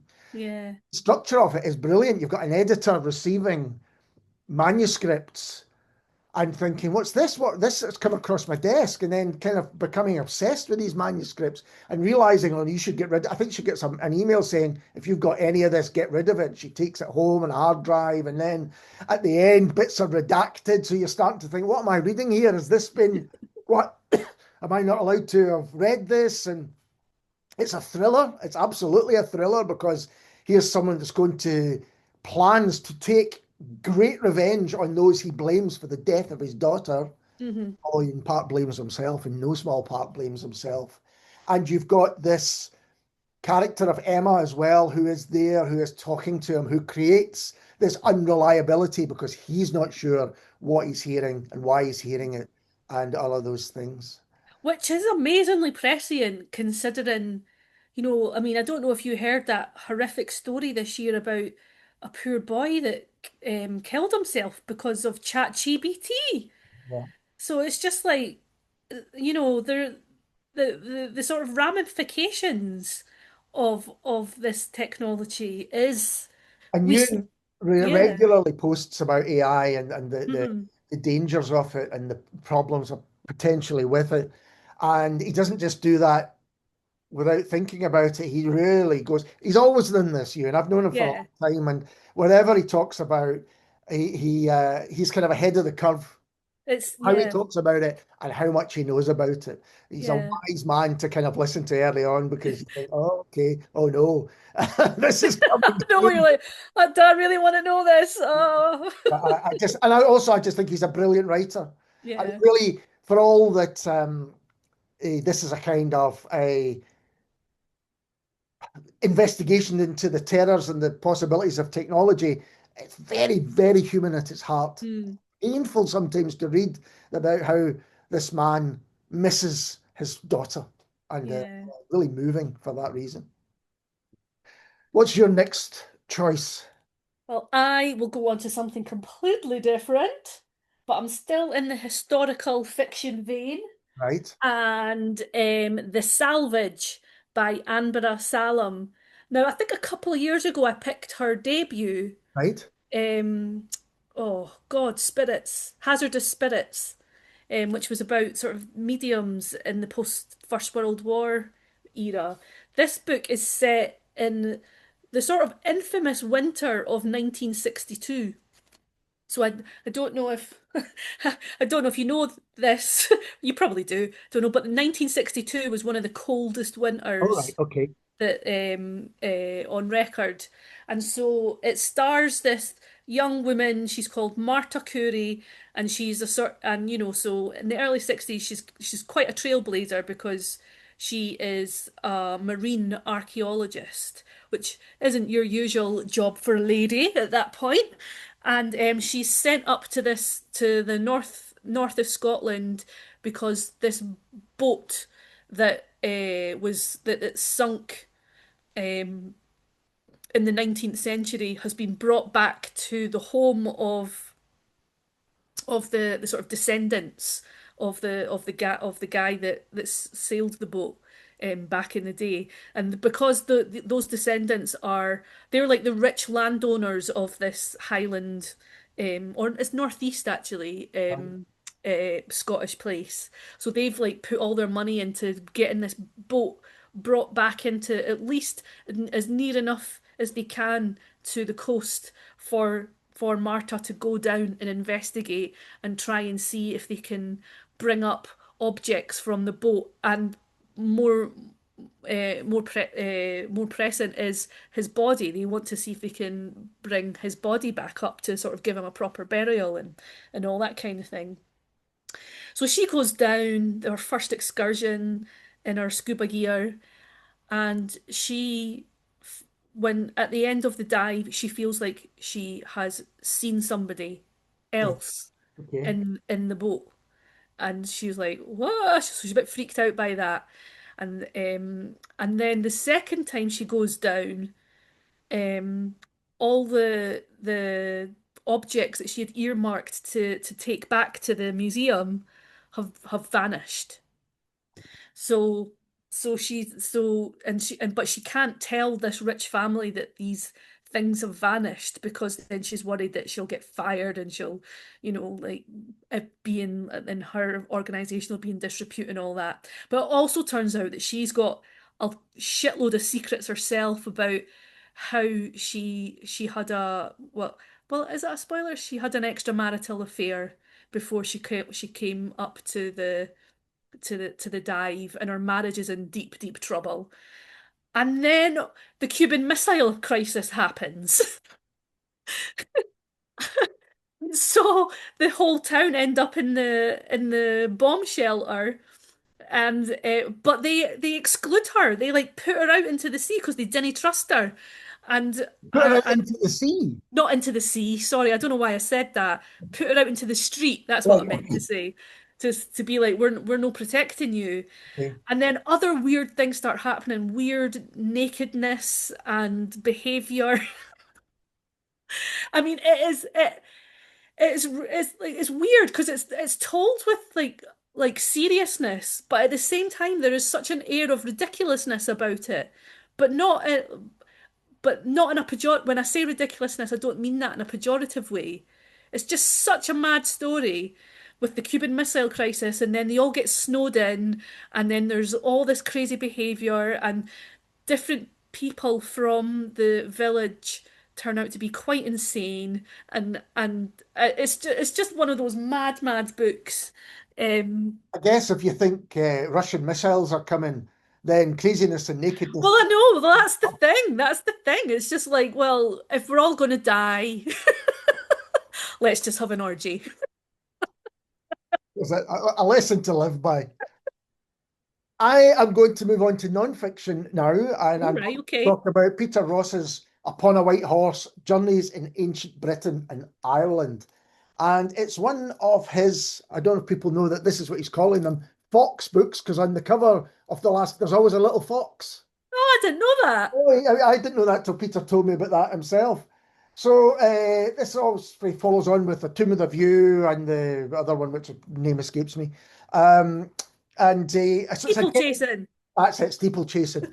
And this, by the way, for anyone listening, is the current Radio 4 book of the week. So you can All listen. right, okay. I love Peter's writing, particularly these books where it does what Peter does best. He kind of he goes to unusual places and meets unusual people and just gets the most wonderful, warm conversations with them and revelations from them. And here he goes to Stonehenge. He goes to the chalk, the guy with the club, the chalk figure. I can't remember his name now. Yeah. No, that's not right. And he goes up to Unst, talking about Muckle Flogger. He goes, All right, okay. but he goes and this time he goes to places of remembrance, but celebration, standing stones. Mm. Standing stones just outside of Sight Hill in Glasgow, which I didn't know about. Yeah, that's an interesting chapter in itself. Um, and the bog. I think you mentioned the bog earlier on, but people, the bog people that are still kind of perfectly preserved, who have like Right. died or been buried in bogland in Ireland, because he goes over there as well. There's some wonderful quotes from Seamus Heaney and other writers too. You just get Peter Ross is just so interested in people. Yeah. I was That's going what comes through. I had this phrase in my head, like he's the literary Louis Theroux. Yeah, I that's feel it. like that's sort of damning with faint praise a little bit, because he's a little, no, there's a little bit more sort of penetration than in Louis Theroux, but He finds the these, but like Luther, he finds these wonderful characters and he allows them to to tell tell their their own stories. story. Yeah. Yeah, yeah. There's King Arthur, who's I think ringtone is Born to Be Wild. I think by Steppenwolf. I might be getting the stories mixed up there, but because he's also a biker. There's lots of other places less well known than some of the ones I've mentioned. Um, Places where people feel they are drawn to and celebrating in kind of ancient ways, kind of pre-Christian feels. Yeah, but I would read anything he wrote because it's all about his interest in people and the stories that they have to tell, and they are people that maybe don't usually get to tell their stories. Yeah. Yeah. Yeah, Peter Ross is such a a bit like Karen Campbell, there's a kind of kindness and a willing to understand at the heart of Yeah, it. yeah, yeah. Well, I'll go on to non-fiction too then, But and I will pick. Oh, I think I have to start with Small Town Joy, which is probably yeah. If I had to pick one, this probably might be my book of the year. fantastic. By This was on my list until you insisted I that you were insisted that I have it. yeah, yeah. So why do you love it so much? I do too. So, Small Town Joy by Carrie Marshall. I mean, I love books about music and culture anyway. I'm a bit of a sort of culture geek, so I'm already sold in that way. And this book is it's about Scotland, really. It's about Scottish music culture, but how Scotland's music culture and the LBGT community have intersected and inspired each other and given voice to each other and encouraged outsiders to make themselves known and all that kind of lovely stuff. And it just celebrates a shit ton of brilliant music as well. Right up to modern times. I Years, know, I know. I years. mean, yeah, that was the really lovely thing about it because like particularly the latter chapters, Yeah. I had no idea about the music that she was writing about. I knew all the classic stuff, like Jimmy Somerville and the punk stuff and all that kind of thing. But I kind of sort of music kind of gets like as an old woman, music kind of get a little bit fuzzy to me like after 2003. Thought you were going to say after the Beatles split up. Not that bad, I'm joking. I'm joking. though you say that. And so, it ticked all my boxes about everything that I like about like popular cultural writing. If you And love it's just done music, with such love that's and, exactly and right. celebration. Like, sometimes you can read pop culture books and they can be a bit sniffy about the things that they're writing about, which kind of gets on my nerves a little bit, to be honest. Yeah. But this book just doesn't. It is a complete celebration from start to finish. Small Town Joy is a great title for it because the joy Yeah. and the celebration that Carrie has for all the music that she writes about. And I mean, you were there. I was lucky enough to talk at the Edinburgh Book Festival, and we ended up chatting afterwards on the way down. You could just talk to Carrie forever about music. It's so good, and we also bonded over a shared love of the Pet Shop Boys. Oh, Uh, the Pet Shop Boys are amazing. Absolutely, absolutely. Yeah, it's a real joyous read from start to finish. Yeah, and she made a playlist to go along with it, and I downloaded that playlist and then I expanded upon it. So I made like a humongous playlist based on the book that I think goes to 8 hours long. Wow. So my next pick is perhaps the most difficult to describe. I don't know. Okay. Gillian Sheriff's Elephant. Oh, right, okay. Uh-huh. So by within two books, I had another fantastic year. Now, if people know the name Gillian Sheriffs, it's probably through her novel Brodie. Well, going back to Muriel Spark again. Yeah. There's about a copy of Brodie which gets passed through the hands of different people. But this is, again, I'm going to say it's a difficult one to describe. So Gillian had breast cancer, and it was basically almost on the day that she got her degree in creative writing. I think that's right. That she was got the phone call saying or discovered the lump, and it all went from there. That's not the exact timeline, but it is. That's where it starts. And so the book is made up of messages to people, whether that's WhatsApps, whether it's tweets, which as they were still called back then. I think they still are. Those were the days. Gillian says, "This is not the book I expected you to be reading, nor is it the book I expected to be writing, nor indeed is it the book my publisher expected to be publishing." And I have to say, fair play to Stephen Cameron. I don't think many publishers would have gone with this. I mean, No, it's yeah. a Uh-huh. meaty book for people who aren't watching the video. It's hardback. It's got some fantastic pictures that Gillian took throughout her treatment. There's emails, there's messages, there's WhatsApps. And that's how the story unfolds, through these messages. All one way. This is Gillian sending them out to different people. Some of them are very matter of fact. Can you come and pick me up? I need to go here. Excuse me. It's dry work doing this. I know. It's the wind coming in and Oh dear, oh dear. But it's such a moving and incredibly uplifting book. Yeah, graduated in July 2021, which I think was bang in the middle of COVID. I think that would be. God, yeah. And then goes right through to good news, let's put it that way. Yeah. Uh, it's an I did an event with Gillian at Wicktown, and to be able to talk to her about this book was a real what's the word I'm looking for? Honor, really, Yeah. because it's such an incredible personal story that I think will affect lots of other people who get Yeah. to read it. Hmm. But it's unlike any other book I've ever read. It really is. And to do it to this standard, to make it this beautiful thing, and it's almost a Yeah. coffee table And book. yeah. Uh-huh. And also to invite us all into that Yeah, experience. yeah, That's that was that's important. I mean, Gillian writes about illness. Well, hmm generally, that's part of what she wants to write about, and it was involved in her degree as well. And this is another level of that. Yeah. Incredibly honest and open. And some parts, this is non-fiction.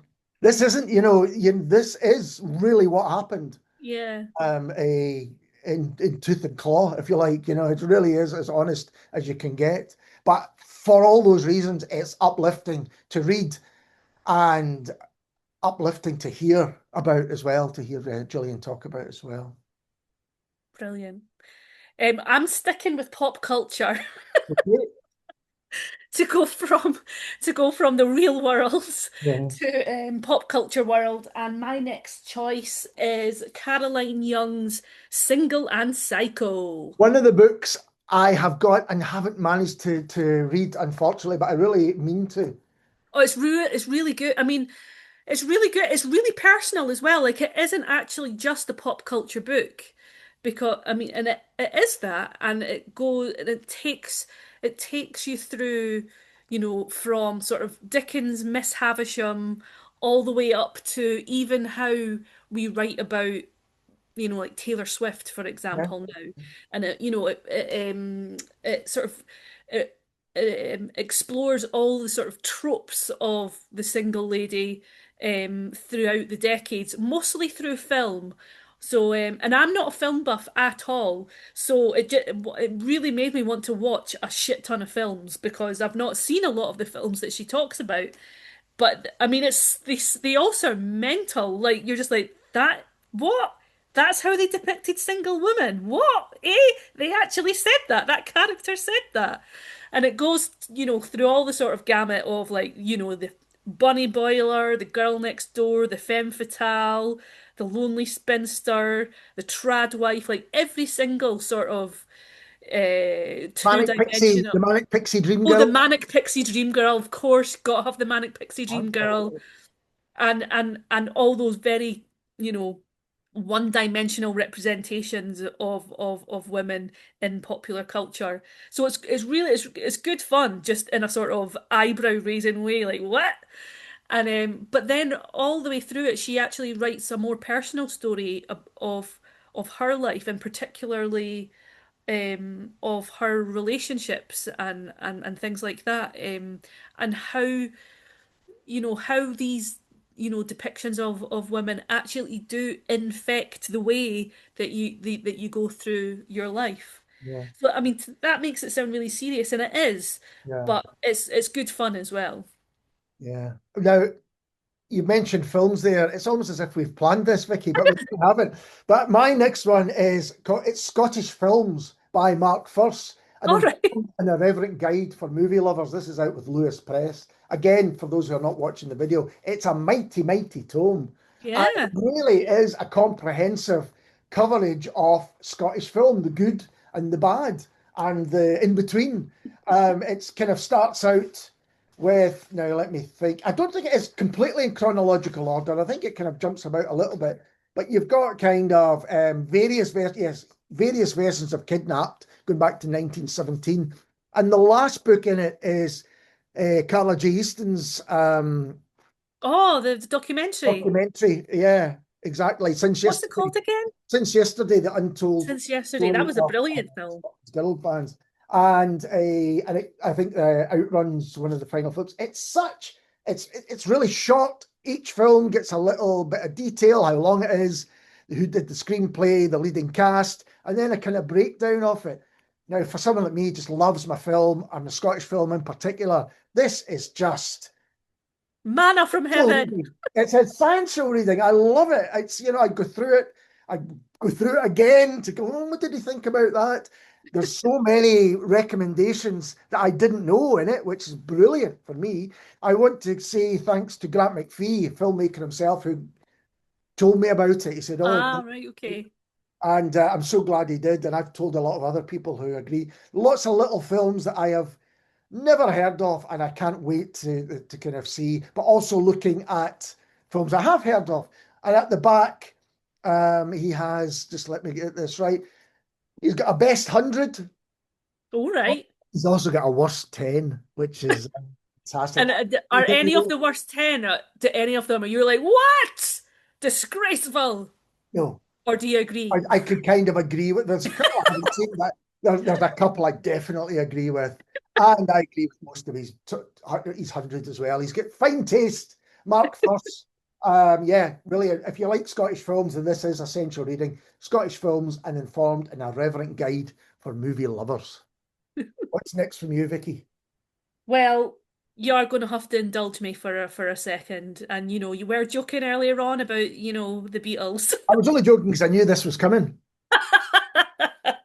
So my next choice is Ringo, A Fab Life by Tom Doyle.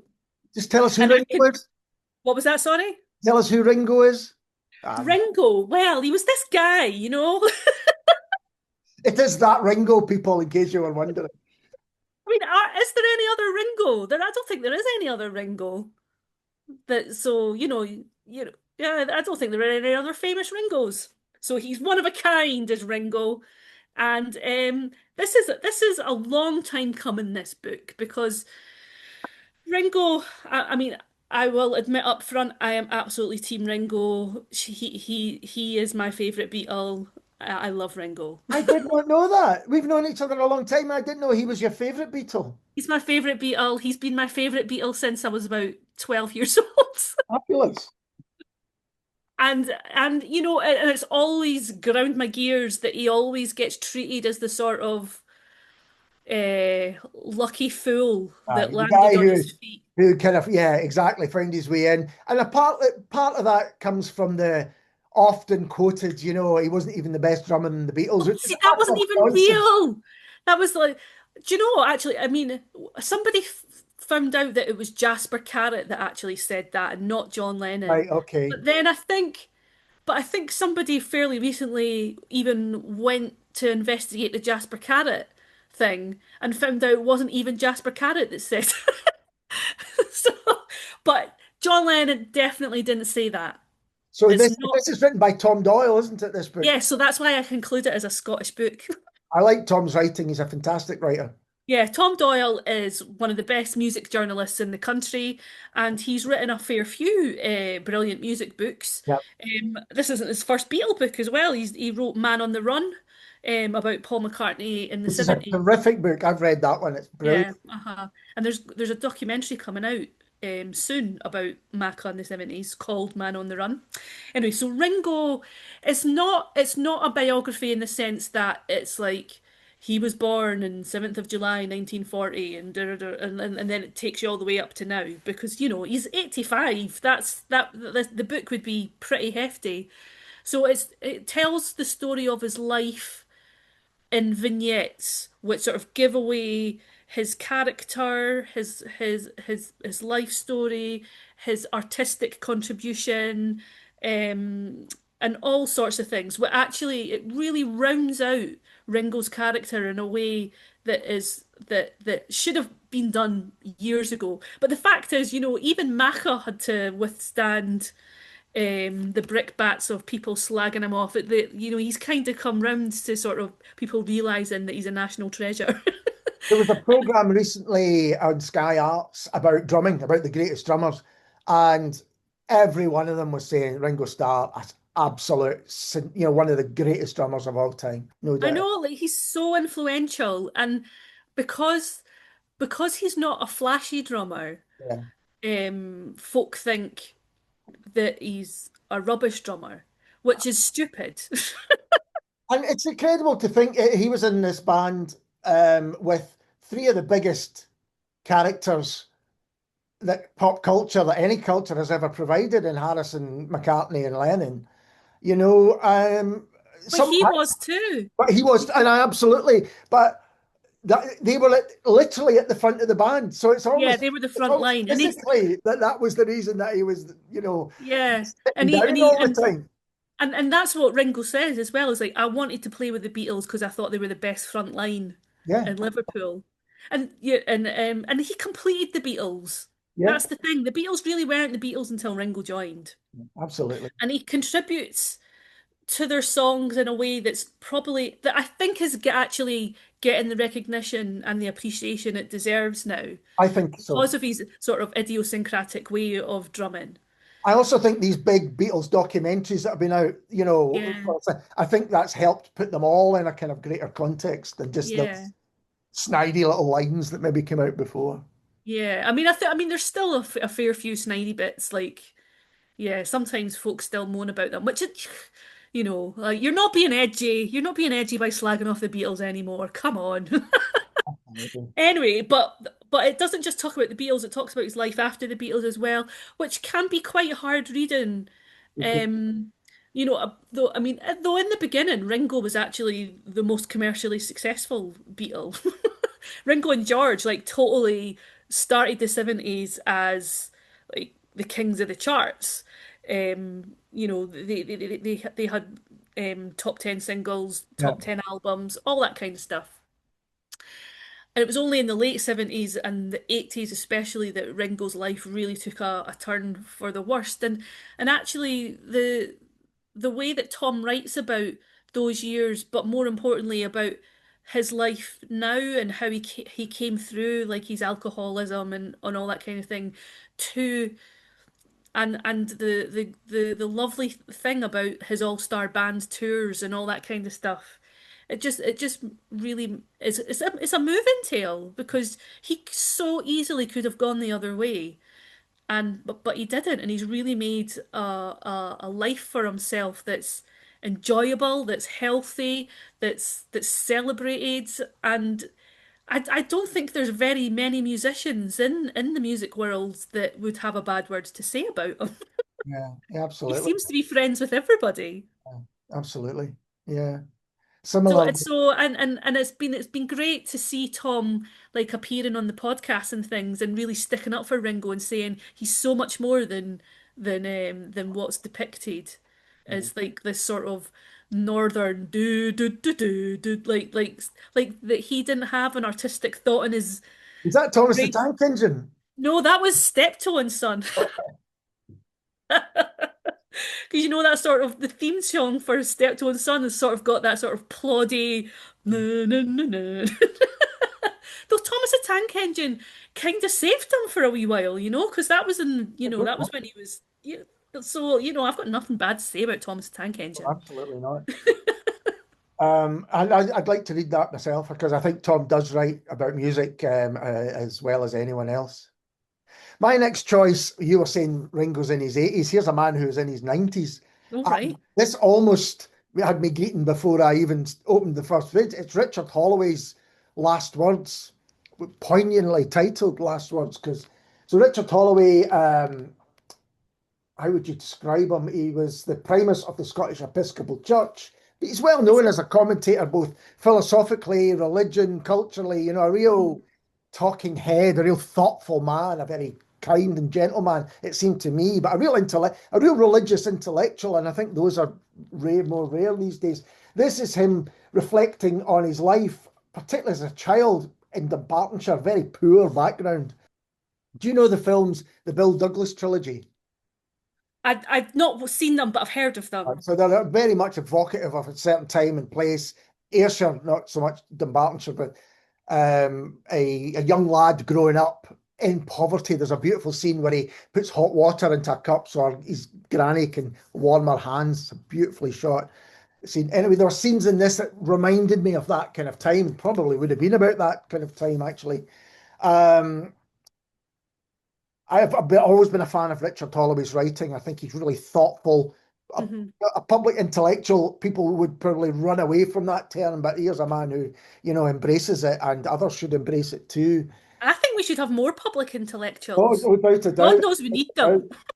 doubt. But this is just so beautiful and poignant. He's someone who was the Bishop of Edinburgh, for goodness sake. I'm now thinking, well, I'm kind of, decrying my religion for all sorts of reasons. And he gives the reasons in this book and really feeling that this is perhaps the last book he will ever write in the term last. Oh, Well, that's what I'm taking from it. So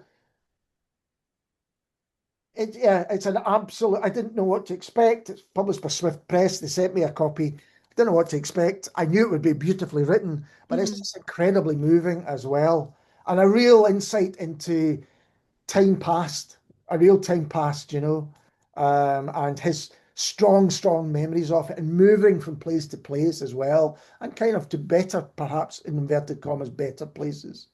But yeah, a wonderful, wonderful read. Last words, Richard Holloway. Now, what's next from yourself? Well, I'm going to cheat a little bit.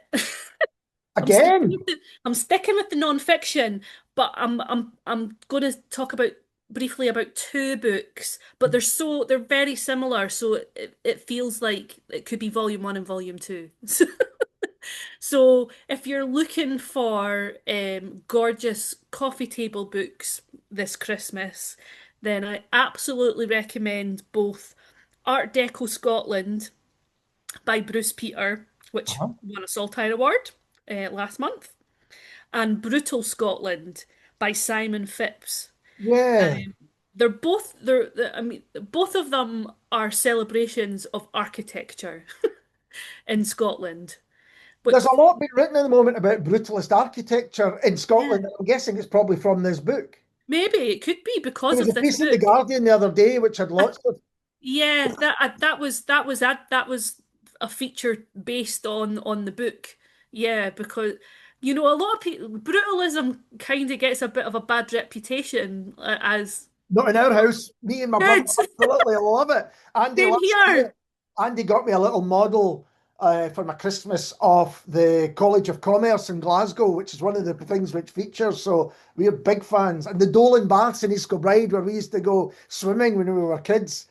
Google that, folks, if you want to see a fantastic example of brutalist What architecture. was that one called? The Dolan Baths in East Kilbride. Dolan Baths in East Kilbride. Right, I will Google that because I love a brutalist building. It'll be But I amazing. also I also love an Art Deco building as well. And both these, I mean, just for I mean, I've not actually read either of these books. I've just looked at the pictures That's what they're for, surely. because they're just so brilliant. That I don't know why. I don't know why. And I'd never thought, but I don't know why that the library that I joined first when I was wee, like my mum made me join the library, was the Fountain Bridge Library, and that's an Art Deco building. And I don't know why, just see the picture of the Fountain Bridge Library in that book. I don't know, it just made me feel so happy. No, absolutely. A lot of these things are people don't even realize, they pass them by or whatever, or they think they're Yeah, ugly, but yeah, absolutely not. I'm I going to check both of those out. They sound brilliant. yeah, and particularly Edinburgh's sort of seen as like, it's not really known for its 20th century architecture. Everybody talks about the old town and the new town. Again. But they have fantastic both Art Deco and Brutalist buildings. Yeah. I mean, some of them are horrible, but a lot of them are really cool. I mean, an example is up at the university. There's quite parts of the university Yeah, that are like that, definitely. yeah. I'm not a huge fan of the Appleton Tower, I must admit. My next, I'm going back to fiction, but I'm going to an anthology because I thought this was an important book to talk about. It's 274 Miles, a Scottish anthology by Tantalentier. Now, Tantalentier, this is their debut publication. And as we've spoken about many times in the past, new publishers, it's a celebration. It should be a celebration. Is Tantalantir a new publisher? Yes. Oh, I've not heard of them. Oh, I well, know. absolutely. Have we spoken in the past about John Gerard Fagan? He did a book called Fishtown, Yes. which was about him. Well, him and I think his brother are Tantalantier, basically. Oh, right. Okay. Have you not seen this book at all? No, Oh, no. dear me. I'm sure they'll send me only too happy to get you a copy. Let me tell you some of the people who are involved in it, who have got pieces in it. Alan Gillespie, Morgan Cry, Dixon Telfer, Ricky Monaghan Brown. Let me just have a look. Who else would you know? MJ Nichols, Kirsty Wishart, Oh, wow. Gary, Callum McSorley, who we mentioned earlier on. Yeah, there's loads of great names that I've given over to this book. It's the debut anthology, 274 Miles, a standout collection of 40 Scottish and Scotland based voices that reverberates and fulfills Kafka's assertion a book must be the axe for the frozen sea inside of us. So, Frozen Sea. so check that out. Oh, I'm glad I could introduce you to that. Yeah, yeah, yeah. And they've got another anthology coming, I think. Oh, wow. Submissions are open at the moment. They may now be closed. I don't know, but yeah, tremendous, tremendous read. Really good read. Yeah. No, I'll check them out. Excellent. So, what's your next one? My next one is my last non-fiction book, Right. and I'm so grateful that my colleague Lucy lent me it. Now here's another one I haven't read yet, but I've got a copy. Oh, read it, man. It'll take you a couple hours, honestly. It won't take you long. So it Um, is. it's On Friendship by Andrew Hagen. It's just again, we talked about a wee gem of a book earlier on. This is a pure gem. This isn't a dark compressed gem. This is a pure gem. I love Andrew's writing. He's just such a Yeah, writer. so crisp and clear, his writing. Like he just brings you with, like he just has the skill of bringing you with him with every sentence. It's so direct and so, but beautiful at the same time. He doesn't talk down to you. He doesn't dumb. It's not like, but there's just, it's like, but you understand completely what he's trying to say. I just think he's fantastic. Yeah. I'm not in, I don't think he's capable of a bad sentence. It's again a bit like Graham McCrae Burnett and Benbecula. It's lovely to have a little, because Caledonia Road was mighty, mighty. We spoke about that. It's lovely to have something concise like that. I can't wait Yeah. to read it. It's you're kind of next in my to be read pile, I definitely. mean, if you thought Mayflies was moving about friendship, and I mean, that is one And of the it books was. that actually I cried while I was reading it. That doesn't happen often. Well, like crying while I'm reading a book. Um, Mayflies is one of them. So this is like him it's just as much of an exploration of what friendship is. And it's all different kinds of friendship. So he looks back to his childhood friends, like young childhood and then older childhood, and work colleagues, the importance of having brilliant work colleagues, pets even, like, like and the friendship that you have with pets. Brilliant chapters on fr sort of professional friendships. That I mean, I say professional friendships, but friendships with other writers. That's what I mean. And there's a lovely chapter about Edna O'Brien. There's a great chapter about Seamus Heaney and Carl Miller. Though Carl Miller sort of appears throughout Right. in various chapters, and it's just great.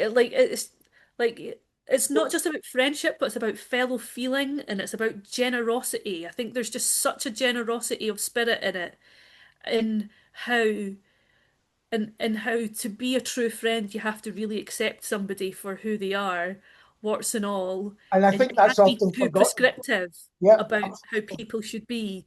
And it's just gorgeous. I think that's Gorgeous, very gorgeous, true. gorgeous.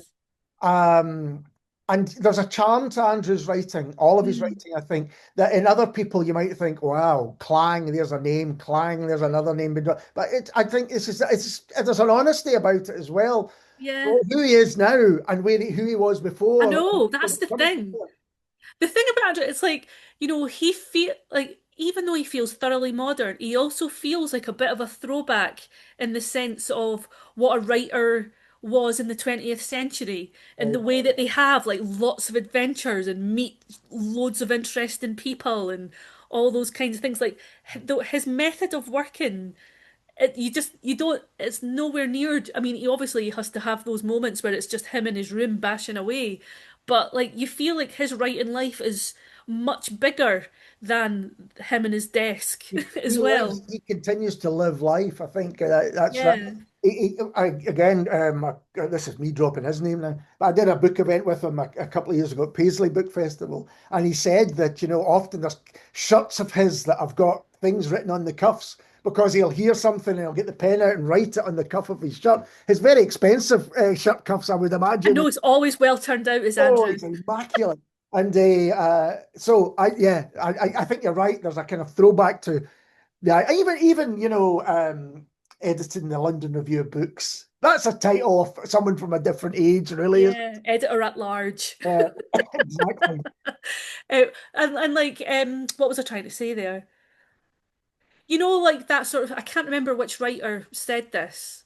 I think it was something about that the ice cold like shard in the heart of every writer. Yeah, that rings a To bell. be able to be a writer, you have to have that sort of ice cold shard in the heart, meaning I think that everything is fair game for your writing. And that's the case with Andrew, but you don't get the impression that any of his writing is a shard of cool, hard ice. No, You just don't get that at all. no, I would agree. I can't wait to read it. Absolutely can't wait to read it. My next choice is a book of poetry because we haven't touched on poetry at all. And I feel we always let poetry down on this podcast because I'm not a big reader of it. However, I was asked to read and review Andres N. Orderica's Holy Boys, which is, and now we've spoken about him as a writer before. We may have spoken about his poetry before. Definitely spoken about his novel. He just is a magical poet in all sorts of styles. He seems to evoke when he's sensual. And what I mean by that is colors come off the page, heat comes off the page, smells, he managed to evoke all these things, sometimes in only just a few words. He captures, he, he has an eye for detail, and that detail lends itself to the bigger picture, I think, in all of Mm, his poetry. And often it's what's left unsaid rather than what's said in mm, stuff as well. And he deals with all sorts of topics in Holy Boys. There is love, as there always is. Few people, I think, write as beautifully about love as Andreas N. Orderica does. This is a tremendous collection and my favourite poetry collection of the year. Admittedly, I didn't read much. I would also like to mention, though, in my little cheat here is Gordon Mead's Beyond the Ninth Wave, which is a collection of poetry from Gordon Mead, who's been writing poetry for a long time. This came out on Into Poetry, so mm, it is a kind of side bit from Into Books. yeah. Started this year, and yeah, his book of selected poems is well worth your attention to a fantastic poet. Well, I'm like you. I mean, it almost is it almost is like we wrote a script, but but we never do. I But know. I'm not a huge poetry reader either. But my last pick is a poetry book too, and it's Goonie. Oh, here it is. Goonie by Michael Mullen. Oh, brilliant. Now, purely for the fact that it was called Goonie, I was kind of like, I want to read that. So this is not about the Goonies, but it's about your No. breakdown. It's about your Goonie. Yes, this is not about the Goonies or anything like that. The Goonie is a Scottish word for night dress, like a nightie. Your nightgown. Ah, your nightgown, your goonie. Have you got your goonie on, hen? Aye. And so, as you can imagine, there's a lot of Scots in here. And it's really it's just really energetic, fizzing use of Scots, really creative, exciting. It really shows the magnificence of the Scots language. I mean, like in a weird way, I'm kind of glad that Scots is more of a poetic language than an everyday use language because Right. because I just think it just feels to me like that is its purpose is to like describe things in a creative way. It's like you've got to use Scots, you know?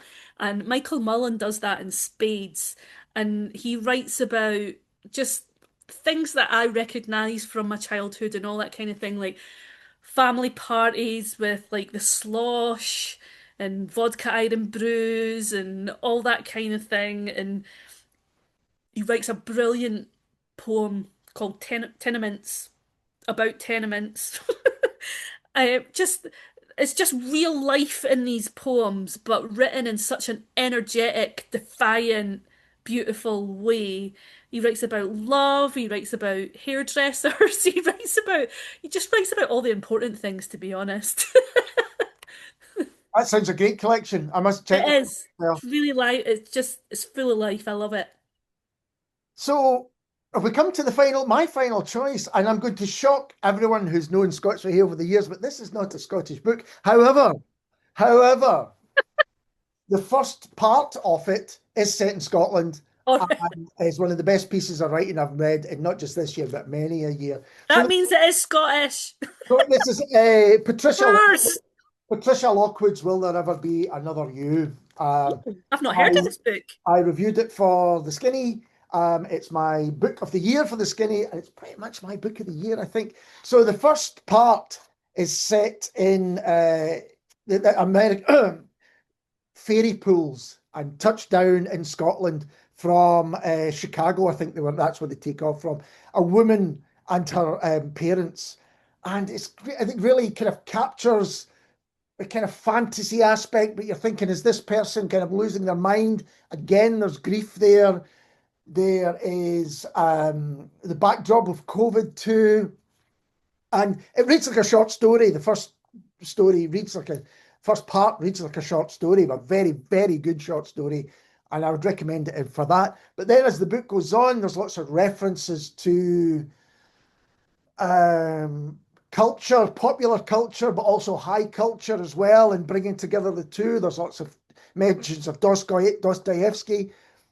I mean, I really related it. You could see this as a smart arse writer has found a smart arse reader, and the two of them have gone, "Oh yes, I think that's right." But it's a brilliant, a brilliant, brilliant book, and I can highly recommend it.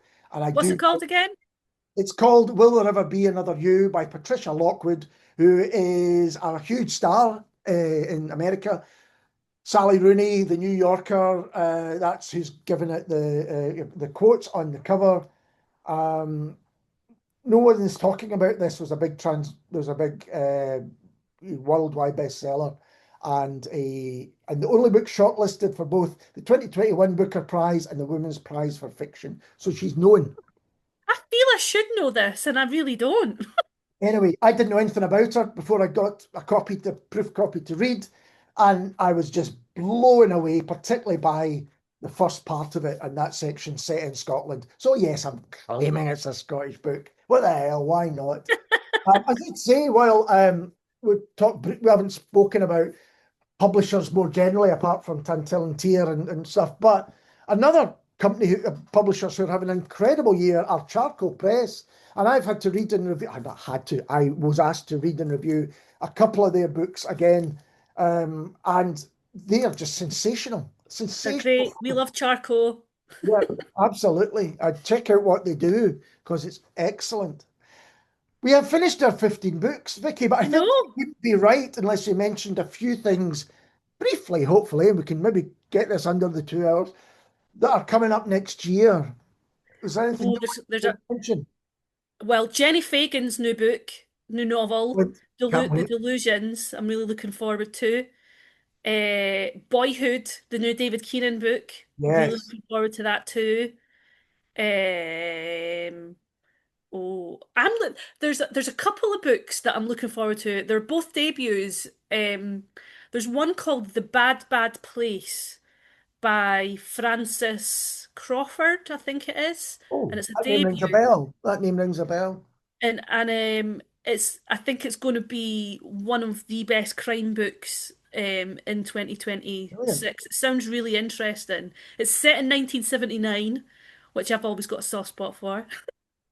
And it's about a young girl who takes her dog for a walk and discovers a dead body. And it's uh and a whole I don't want to say too much about it because it just but it sounds great. I'll mention a few which are coming out. One that's coming out in January. In fact, two which are coming out. Ali Smith's got a new book called Oh Glyph. yeah, of course, yeah. Yeah, which I'm looking forward to reading and reviewing. Um, there's a few crime books following up great characters that we know and hopefully love. There's Rilke, Louise Welsh, The Oh Cutter. yeah, uh-huh. So that's coming out in January as well. So Yeah, that's Return to Rilke. And what started it all for Chris Brookmeyer, Quite Ugly One Evening. yes. We've got Quite Ugly One Evening. Jack Parlebane is back. Yeah. And I can't wait to read that and talk to Chris about it at the Beacon Arts Book Festival later in 2026. Um, from Into Books, there is Linda Duncan McLaughlin, Original Sins, which I'm looking Yep. forward Hmm. to reading. And I think that's enough from me. There are a few books which I have to say I haven't read this year. I'm really, I'm still going to read them. The aforementioned Grant McPhee's Caledonia Screaming, Oh yes. which is all about punk, and Is that been released or is I that think it coming out has. next Yes, I think it year? has. Certainly, he's doing events for. Oh, Yeah. okay. And Lewis Press have got a book again. You like your music and your culture. Oh, the Alison Barrowlands. Evelyn, the Barrowlands. So Yeah. looking forward to reading that as well. And another one which I haven't got around to reading, and I'm really looking forward to, is The Two Roberts by Oh, Damien. I've read that. Good. Yeah, it's really good. Yeah. Yeah. It's Uh, really lovely, which yeah. sounds bizarre because, ultimately, their lives were ended up being quite tragic in a way, but this focuses much more on their younger life, so it feels much more it's just really lovely. It's a I lovely love book. Damien Barr as a writer, and I like this story as well. So I'm really looking forward to that. And Vicky, we have fulfilled our contractual obligation to talk about books for a couple of hours every Whoop, whoop. December. Thank you so much for taking the time to do it. It's always a pleasure. Thank you, as always. Yeah. And if you listen to this, do look out for our best crime fiction of 2025 with Callum McSorley, which is coming very soon. But for now, take care. Watch the weather outside tonight has been frightful. And we will see you very soon. Cheers. Merry Christmas.